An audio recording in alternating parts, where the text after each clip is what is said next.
India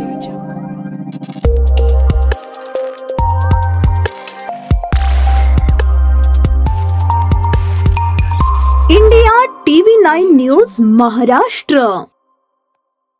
Solapur शहराला लाभलेले दुर्दैवी खासदार म्हणजे प्रणिती शिंदे आहेत। त्यांच्या बुद्धिमत्तेची मला कीव येते।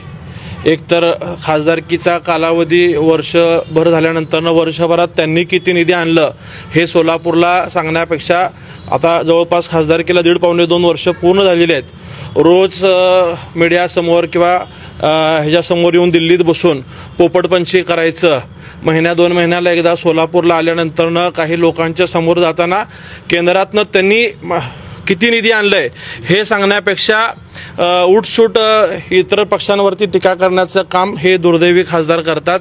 काल ग्रामीण भागात त्यांनी एक स्टेटमेंट केलं, त्याचा व्हिडिओ आज प्रसारमाध्यमांमधून आम्हाला ऐकायला मिळालं।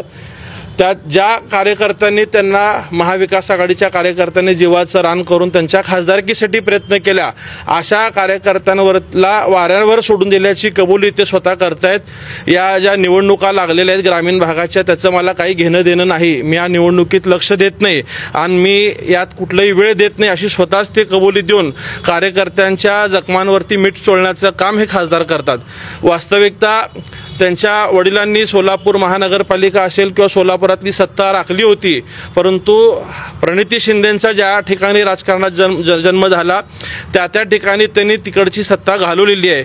सोलापूर महानगरपालिकेतले नगरसेवक कमी करणं असेल किंवा आता खासदार झाल्यानंतर ग्रामीण भागातली सुद्धा हीच परिस्थिती प्रणिती शिंदे करून ठेवतात। एकेकाळी काँग्रेसचा बालेकिल्ला राहिलेला सोलापूर जिल्ह्यात 12 ठिकाणी स्वतःच्या पक्षाचे नगराध्यक्षही त्यांना उभा करता आलेले नाहीत, स्वतःच्या 6 तालुक्यातले नगराध्यक्षही त्यांना उभा करता आलेले नाहीत। उलट काही त्यांच्या मित्र पक्षाला उमेदवार मिळालेले आहेत, परंतु एकाही नगरपालिकेला नगर परिषदेला प्रणिती शिंदे स्वतःच्या पक्षाचा, जो काँग्रेस पक्ष देशातला सगळ्यात जुना पक्ष आहे, अशा पक्षाला सोलापूरचा खासदार असताना उमेदवार न मिळणं ही शोकांतिक आहे। आणि ह्याचा कुठेतरी पश्चाताप असण्यापेक्षा उलट जाहीर कबुली द्यायचं की मी अशा निवडणुकीला महत्त्व नाही, याच्यापेक्षा दुर्दैवी वेळ काँग्रेस पक्षाच्या कार्यकर्त्यांवरती नसणार आहे। आणि प्रणिती शिंदेंच्या बुद्धिमत्तेची कीव येते की त्यांना बिहारच्या निवडणूक प्रचाराचं प्रमुख नेमलं होतं, तिथं कुठलंही स्वतःच्या पक्षाचं अस्तित्व टिकवता आलं नाही, दारुण पराभव आणि अपयश त्यांचं त्या ठिकाणी झालेलं आहे। आणि ह्या सगळ्या गोष्टी झाकण्यासाठी मोदी साहेबांवरती टीका करणं असेल, फडणवीस साहेबांवरती टीका करणं, स्वतःची पात्रता नसताना मोठ्या लोकांवरती टीका करण्याचं काम सोलापूरचे दुर्दैवी खासदार करतात। नेहमी वायफळ बोलण्याचं काम त्यांच्याकडनं होतं।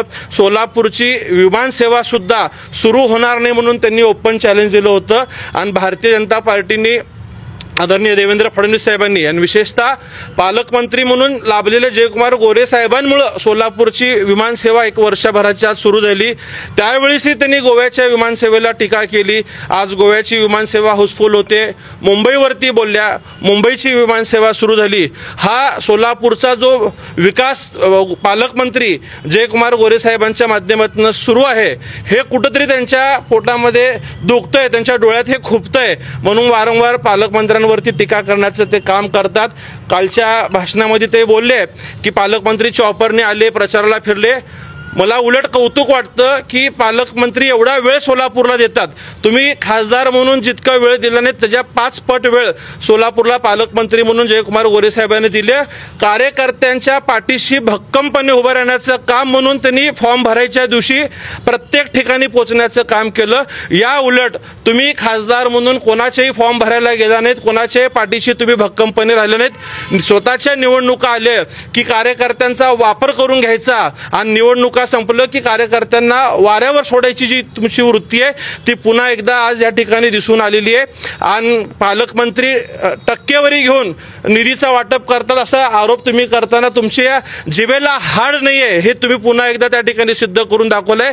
वास्तविक पाहता पालकमंत्र्यांच्या माध्यमातून सोलापूर शहरातील प्रत्येक तालुक्याला भरभरून निधी मिळालेला आहे।